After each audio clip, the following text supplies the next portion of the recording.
Hello everyone, welcome to my channel. I'm really excited to bring you today's video. If you enjoy my content, don't forget to subscribe and turn on notifications. Let's get started. In 1944, Japanese Imperial Army officer Hiroo Onoda was sent to Lubang Island in the Philippines. His mission was to slow down the American advance on the island, gather intelligence on the enemy, and never surrender. His commanders gave him strict orders. No matter what happens, hide and continue fighting until we return. Onoda and a few soldiers took this command as sacred and began guerrilla warfare. In 1945, Japan surrendered, but Onoda and his men were unaware of it. American and Filipino forces took control of the island, but Onoda and his companions retreated into the mountains. They survived by foraging for food and launching surprise attacks. They considered the calls for surrender to be enemy deception and viewed the leaflets dropped from the air as propaganda. As the years passed, the soldiers accompanying Onoda either died or surrendered. In 1950, one of his comrades surrendered. In 1954, another was shot by Filipino soldiers. By 1972, his last remaining companion had been killed, leaving Onoda completely alone. However, he still believed that Japan would one day recall him. In 1974, a young Japanese traveler named Norio Suzuki set out on an unusual journey saying, "I will find Onoda, a panda, and the Yeti." When he arrived in Lubang, he found Onoda living in the jungle. Onoda insisted that he was still fighting and stated that he would only surrender upon receiving a direct order from his superior. Suzuki returned to Japan and located Onoda's former commander, Major Taniguchi. Taniguchi traveled to Lubang and personally informed Onoda that the war had ended and that Japan was waiting for him. Only after hearing this official order did Onoda finally surrender. In 1974, after 30 years, he turned himself in while still wearing his military uniform. When he returned to Japan, Onoda was hailed as a hero, but he struggled to adapt to modern society. He eventually moved to Brazil but later returned to Japan, where he dedicated himself to teaching young people about survival skills and discipline. He passed away in 2014 at the age of 91. This was an incredible story of loyalty to orders and survival against all odds. During the final months of 1944, the Pacific War was becoming increasingly difficult for Japan. American forces were advancing rapidly through the Philippines, and Japanese troops were being forced to retreat. Amidst this turmoil, 22-year-old intelligence officer Hiroo Onoda was chosen for a highly specialized mission by the Japanese Imperial Army. He had undergone extensive military training, mastering survival in harsh conditions and guerrilla warfare tactics. However, the mission awaiting him was far more challenging than that of an ordinary soldier. Resist the enemy on Lubang Island, gather intelligence, and under no circumstances surrender. Before deployment, Onoda completed his final preparations at a training camp in Manila. His instructors taught him how to survive behind enemy lines, gather intelligence, and conduct guerrilla warfare. The most important command was drilled into him: never get caught, never surrender. No matter what happens, continue fighting until we return. Onoda was repeatedly assured that Japan would never surrender, that the war could last a long time. But in the end, Japan would emerge victorious. In December 1944, Onoda and a small group of soldiers arrived on Lubang Island, a strategically significant location for American forces. The Japanese troops were responsible for defending the island, but they were caught unprepared by the American advance. Onoda and his men quickly retreated into the island's interior. There they established a small base and began preparing for guerrilla warfare. They knew the challenges of fighting behind enemy lines: limited food, scarce ammunition, and almost no reinforcements. However, for Onoda, the most important thing was to remain faithful to his orders. The Japanese army had promised him, "No matter what happens, one day we will return." Believing in this promise, he chose to continue the fight. Onoda and his soldiers formed a small but determined resistance group on Lubang Island. When American and Filipino forces landed, his team withdrew deep into the jungle. They launched nighttime raids on enemy supply depots, stole provisions from Filipino villagers, and occasionally ambushed American troops. However, conditions became increasingly harsh. Radio communications were lost, reinforcements never came, and their supplies dwindled rapidly. To survive in the jungle, Onoda and his men had to learn to rely on nature. They survived by eating wild fruits, roots, and sometimes animals they hunted. Onoda's training played a key role here. He was not an ordinary soldier. He was a survival expert. As the months passed, Onoda and his team began to see themselves as the last remnants of the Japanese army. For them, the war was still ongoing, and surrender was never an option.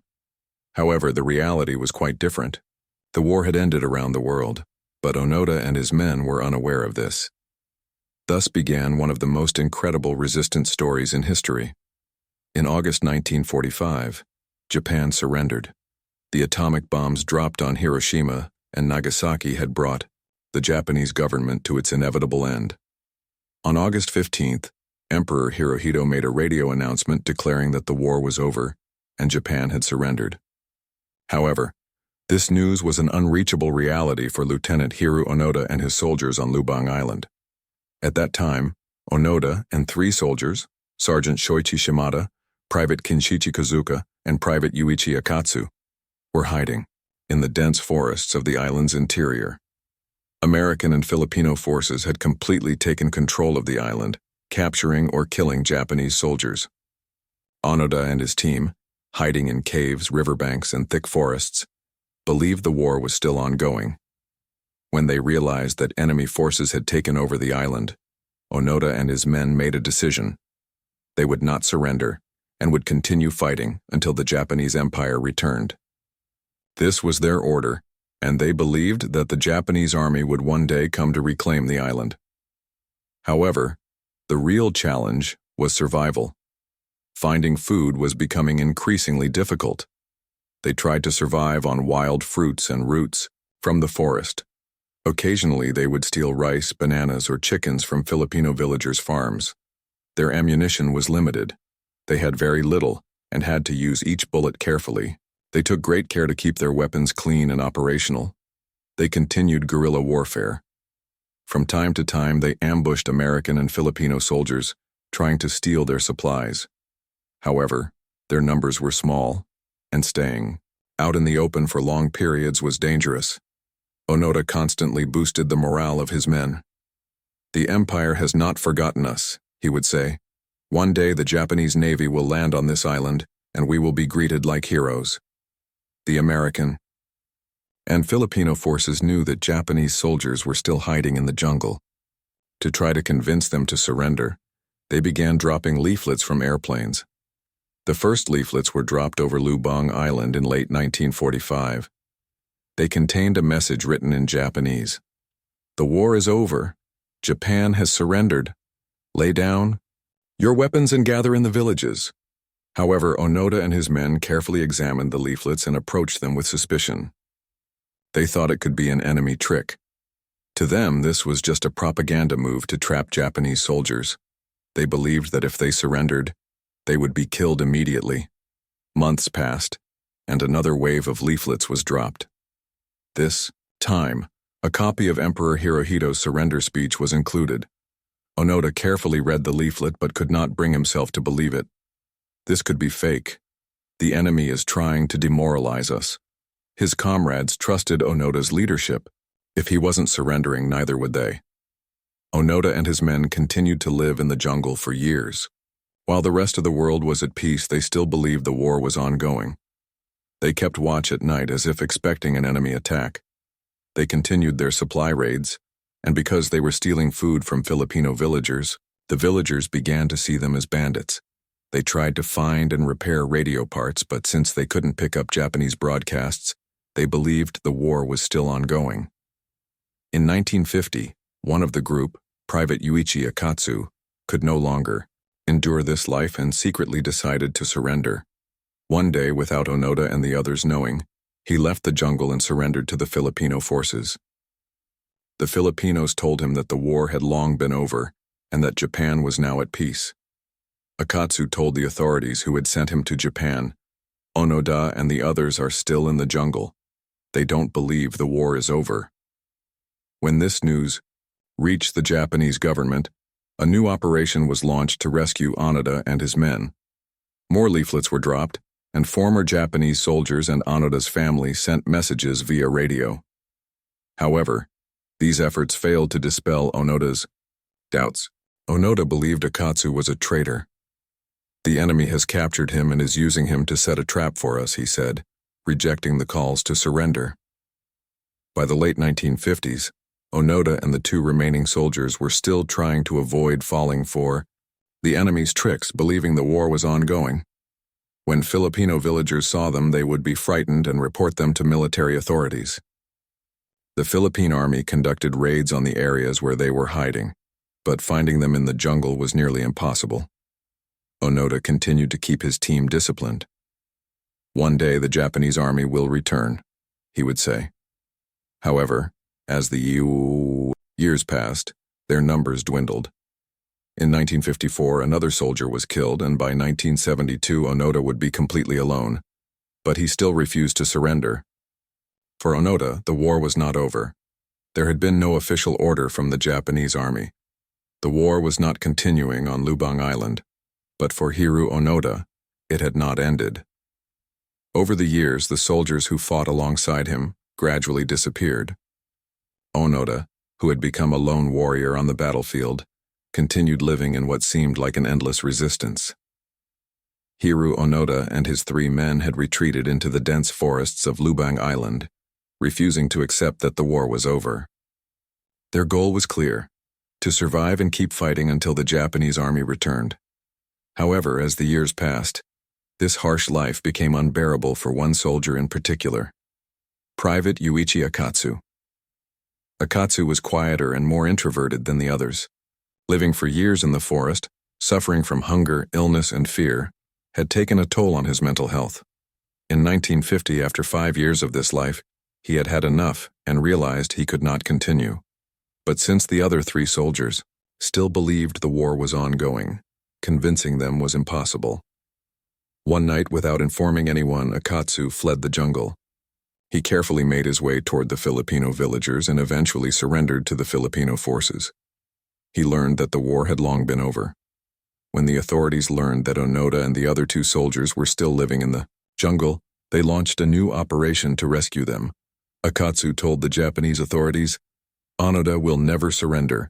He is still waiting for the emperor's command." Therefore, Japan continued its calls for surrender. Leaflets with Onoda's and the others' names were dropped on the island, and recordings of Japanese soldiers' voices were broadcast over loudspeakers. However, Onoda, hiding in the jungle, believed these to be traps. "Akatsu has become a traitor. The enemy has captured him and is using him to break our morale," he said, rejecting the calls to surrender. Onoda, Private Kinshichi Kozuka, and Sergeant Shoichi Shimada continued their resistance against the Philippine Army. However, being guerrilla fighters had become extremely costly. Finding food grew more difficult, diseases spread, and they were becoming physically weaker. Onoda tried to keep the morale of his fighters high. "The emperor will never betray us," he would say to motivate his men. But in reality, all 3 men's bodies were weakening, and their mental states were deteriorating. In May 1954, the Philippine Army and local police began tracking them in the jungle. These increasingly frequent raids put Onoda's team in even more difficult situations. One day, during a confrontation with Filipino soldiers, Sergeant Shimada was shot. Onoda and Kozuka did everything they could to save their friend. They carried him deeper into the jungle, bandaged his wound, but Shimada had lost too much blood. Onoda prayed for his recovery, but days later, Shimada passed away. Shimada's death was a heavy blow to Onoda and Kozuka. Now, they were only 2. But they still refused to consider surrendering. Onoda became even more determined and told Kozuka, "Never surrender. If we die, we must die fighting." Onoda and Kozuka lived together on Lubang Island for a total of 27 years. At night, they stole food from the villages. They continued their military training while hiding in the forest. They launched small-scale attacks on Philippine soldiers, and they still believed that Japan would call them back. However, as the years passed, enemy attacks increased. The Philippine government was aware of the presence of 2 Japanese soldiers in the forest and was constantly conducting operations to capture them. In 1972, Philippine soldiers set up an ambush in the area where Onoda and Kozuka were hiding. October, while searching for food in the forest, Onoda and Kozuka encountered Philippine police. A brief confrontation broke out, and Private Kozuka was shot and killed. Onoda had to flee without even retrieving the body of his last comrade. He was now completely alone. After Kozuka's death, Onoda mourned the loss of his last friend, with whom he had fought for 20 years. But he still did not surrender. He was alone, completely alone. But he didn't lose faith. He still believed that one day the Japanese army would return.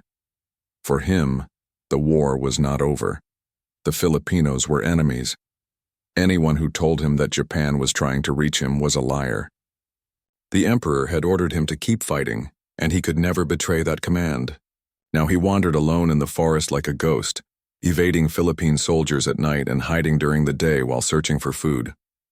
The loneliness and harsh reality he faced did not change his world.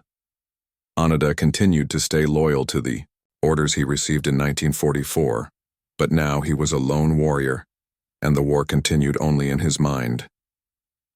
By 1974, Hiroo Onoda had truly become a ghost. Alone on Lubang Island, he had been fighting for nearly 30 years. At night, he would steal food from the villages, and during the day, he hid in dense forests.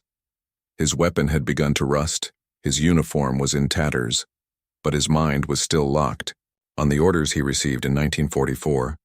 You will not surrender. Continue fighting until we return. To the outside world, Onoda had become just a legend. Filipino villagers occasionally claimed they saw him. From time to time, gunshots were heard in the forest, and some villagers reported their food and livestock being stolen, but no one knew for sure if he was still alive. It was believed that Onoda had already died. However, a young Japanese traveler, Norio Suzuki, decided to chase this legend. Norio Suzuki was a young, adventurous traveler in his 20s. He had dropped out of university and set out to travel the world. Known for his free spirit, he had some unusual goals. He told his friends, "I've decided to find 3 things, Hiroo Onoda, a panda, and Yeti," and set his sights on Lubang Island. During those years, there were many legends about Yeti, the abominable snowman, and Onoda had become something of a modern-day lost warrior, a ghost of the forest. Upon reaching the Philippines, Suzuki made his way from Manila to Lubang Island. By talking to the surrounding villagers, he learned the places where Onoda had last been seen. Most people told him, "Onoda is dead, give up on this search." But Suzuki did not give up. He ventured into the jungle on his own. Unarmed, with only a few days' worth of food, a backpack, and a Japanese flag, he spent days searching for Onoda. And in the end, he achieved the impossible. One morning, while moving through the dense underbrush, Suzuki suddenly came face to face with a man wearing an old, worn Japanese military uniform. This person was Hiroo Onoda. Suzuki froze at the sight. The man had aged, but there was still a sharp determination in his eyes. He tightly gripped his weapon, just as he had 30 years ago. Onoda was still living in the midst of the war. Suzuki slowly raised his hands and began speaking in Japanese. "Lieutenant Onoda, Japan is looking for you. The war is over." Onoda squinted, his eyes trying to determine whether this young man in front of him was an enemy agent. For 30 years, he had been subjected to numerous surrender calls, each time believing it to be an enemy trick. Onoda carefully scrutinized Suzuki and asked in a cold voice, "Does the Empire of Japan still exist?" Suzuki nodded. "Yes, Japan is now at peace. The Emperor is still alive and the people are waiting for you." But these words were not enough for Onoda. "I will not surrender without an official order to return to the Japanese army." In that moment, Suzuki understood just how determined and disciplined Onoda was as a soldier. Onoda was so loyal to the orders he received in 1944 that even his own people could not persuade him. Realizing that Onoda would not surrender, Suzuki decided to stay with him in the forest for a few days to earn his trust. They hunted together and gathered food. Onoda showed Suzuki how he had survived in the forest. They shared old memories. Suzuki explained how Japan had become a different country, while Onoda spoke of the old days of the war. Suzuki noticed that Onoda still had a strong military discipline. He would still clean his weapon every morning and think about military strategies. Seeing that Onoda had not yet adapted to the real world, Suzuki promised that he would bring back an official order from the government when he returned to Japan. Onoda began to feel that this young man was not deceiving him. However, he still needed an official order to surrender. A few days later, Suzuki left the forest and returned to Japan. Onoda, unsure if what he had been told was true, continued waiting in the forests of Lubang. When Suzuki returned to Japan, the newspapers reported that Onoda was still alive. The entire country was shaken by this unbelievable news. The man who had been fighting for 30 years was still in the forest. The government began to consider the best way to convince Onoda to surrender. What kept him alive was the military order he had received. Therefore, he would only surrender if his commanding officer, the one who had sent him on his mission, called him back. Japanese officials located Onoda's former commander, Major Yoshimi Taniguchi.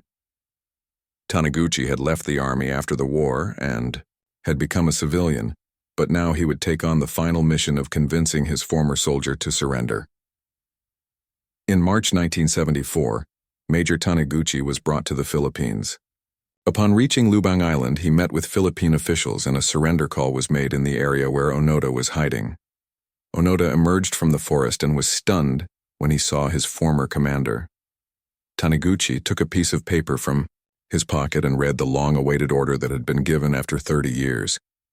Japan has surrendered. The war is over. Lieutenant Onoda is ordered to immediately lay down his arms and return to Japan. Onoda heard what he had been waiting for all these years. Something inside him broke. He collapsed to his knees and bowed his head. For 30 years, he had lived in the forest, believing the war had never ended, but the war was really over, and Onoda had lost his final battle. The last resistance of a warrior on Lubang Island was coming to an end. By 1974, Hiru Onoda was a man who had lived for 30 years believing that the war was not over. He had refused to accept that Japan had already surrendered, that the world had changed, and that the war had been buried in the history books. In his world, the Americans were still enemies, the Filipinos were still a threat, and the Japanese army would one day return. However, the arrival of the young traveler Norio Suzuki in Lubang had begun to shake all of these beliefs. Suzuki had tried to explain to him that Japan had changed, that the war was long over, but Onoda had made it clear that he would not surrender without an official military order. Suzuki took his words seriously and returned to Japan to spread Onoda's story to the world. The Japanese press was buzzing with headlines like "The Lost Soldier Found After 30 Years." The Japanese government decided that the best person to convince Onoda to surrender was the one who had sent him to Lubang, his former commander. And so, in March 1974, Major Yoshimi Taniguchi arrived at Lubang Island to carry out his final mission. Major Yoshimi Taniguchi had been a young officer during the war. In 1944, when he sent Onoda to Lubang, he gave him the following order: "No matter what, hide and continue fighting until we return." Now, 30 years had passed. Taniguchi had aged, left the army, and transitioned to civilian life. Yet, the soldier, who had followed his orders, was still fighting in Lubang, refusing to surrender. When Taniguchi arrived in the Philippines, he was greeted by journalists and government officials. Japan was aware that this had become an international issue. The Philippine army was concerned about the small raids Onoda had carried out over the years and the damage he had caused to the local villagers. However, the Japanese government wanted him to return not as a prisoner of war, but as an honorable soldier. Taniguchi, along with Philippine officials, set out for Lubang Island. He had to personally find Onoda and deliver his final order. When Onoda heard that he was being called, he first carefully examined his surroundings to determine whether it was a trap. He had survived for 30 years because he never trusted anything blindly. But in the distance he saw a familiar face waiting under the shade of a tree. Major Taniguchi. He couldn't believe his eyes. Onoda slowly emerged from the forest. Standing in front of his commander was a ghostly, worn-out figure of the man who had continued fighting for 30 years. His uniform was torn, his old rifle was slung over his shoulder, and his sword was rusty, but it was still by his side. His eyes were still sharp, and his posture was still that of a soldier. Major Taniguchi gazed at him with tears in his eyes. This man had remained blindly loyal to his orders. They stared at each other in silence. Finally, Taniguchi took a piece of paper from his pocket. It was the official surrender order prepared by the Japanese government. Taking a deep breath, he began reading the order. Lieutenant Hiru Onoda, Japan has surrendered. The war is over. Japan will never forget your sacrifices and those of the other soldiers. I hereby order you to lay down your arms and return to Japan immediately. Onoda remained silent for a moment. His hands were trembling. He had rejected all the surrender calls he had heard over the past 30 years. But this time, it couldn't be an enemy trick, because standing in front of him was the very commander who had sent him on this mission. He closed his eyes, took a deep breath, and slowly lowered his rifle to the ground. He had never lost a battle as big as this one. With the order from Major Taniguchi, Onoda's rifle, bullets, dagger, and even the hand grenades he had been given at the start of the war were handed over one by one. At that moment, the last Japanese soldier on Lubang Island officially laid down his arms. Government officials and the Philippine Army watched this incredible moment. The man who had never surrendered for 30 years had finally accepted that the war was over. Onoda saluted in the military style and bowed his head. He was no longer a warrior, but the last living memory of a history that had ended. After his surrender, there was a discussion about whether Onoda should be punished for the damage he had caused to the Filipino people. Some Filipinos had lost their lives due to the attacks Onoda had carried out over the years. However, President Ferdinand Marcos of the Philippines pardoned Onoda. Before returning to Japan, Onoda apologized to the people he had harmed during the war. I was just following orders. I really didn't know the war was over, he said. 1974, 30 years later, he boarded a plane to return to Japan. For Onoda, the war had finally ended. But Japan was not the same Japan he had left, and the real battle was just beginning. The 30-year war on Lubang Island had finally come to an end. Hiru Onoda officially surrendered on March 10, 1974, after receiving the order from his former commander. The Philippine government thought he should be tried for the attacks he had carried out over the years, but President Ferdinand Marcos pardoned Onoda and allowed him to return to Japan. Now a new battle was beginning for Onoda, adjusting to the modern world. When Onoda returned to Tokyo in 1974, he was greeted by thousands of Japanese people like a great hero. Those who saw him at the airport cheered with tears in their eyes, calling him a symbol of the Japanese spirit. Surviving for 30 years, believing the war had never ended, was proof of his great loyalty and endurance for the Japanese people. However, for Onoda, Japan was no longer the Japan he had known. The cities were filled with towering skyscrapers. Japan was no longer a war country. It had become an economic superpower. People had embraced American culture, started wearing Western-style clothes, and had adopted new ways of life. The samurai spirit and military discipline had been replaced by a modern, fast-paced, and technology-driven world. Onoda, entering this world as a soldier prepared for war, felt completely lost. He was like a time traveler. One of Onoda's biggest shocks was the change in the mentality of the Japanese people after the war. During the war, Japanese soldiers lived primarily for honor and discipline. But now in Japan, people were watching American movies, listening to pop music, and advocating for individual freedom. He once said to journalists, Used to be the Japanese lived for each other. Now everyone thinks only of their own life. He realized that the uniform he wore and the old ideals he carried no longer had any meaning. In modern Japan, he was greeted as a hero, but he felt like a foreigner. Unable to find himself in the modern world, Onoda decided to leave Japan in 1975 and move to Brazil. At that time, Brazil was home to many Japanese immigrants. Onoda began farming there. He bought a large piece of land and started raising cattle. For him, it was an escape from city life and the changing Japanese culture. In Brazil, he created a life in nature, continuing to survive by his own rules. Living in the forest and growing his own food felt familiar to him. After 30 years of life in the wilderness of Lubang, the farm life in Brazil brought him peace. However, he did not sever all ties with Japan. Occasionally, he would visit Tokyo, give interviews, and speak with people. But every time he returned, he felt Japan becoming even more foreign to him. In 1984, a young person in Japan committed suicide after committing a crime that shamed his family. This deeply affected Onoda. He thought that young people no longer knew how to cope with the struggles of life. This led him to return to Japan and establish a foundation to teach young people survival and discipline. He named it Onoda Shizenjuku, Onoda Nature School, and at this center he taught young people survival techniques in the forest, finding food, purifying water, building shelter, resilience against adversity, physical and mental endurance, discipline, and loyalty. Onoda believed that Japanese youth gave up too easily and were not prepared for the hardships of life. He worked to teach them how to become stronger and more determined individuals.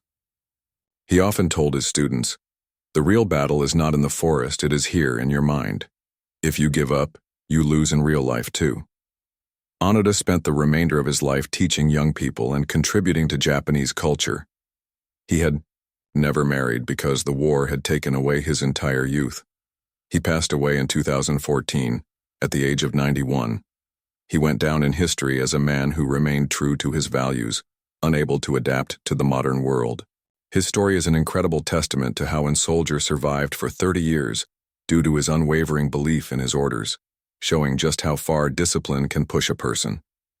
Hiroo Onoda was remembered not just as one of the longest-serving soldiers of the war, but as a man who never lost his faith and loyalty.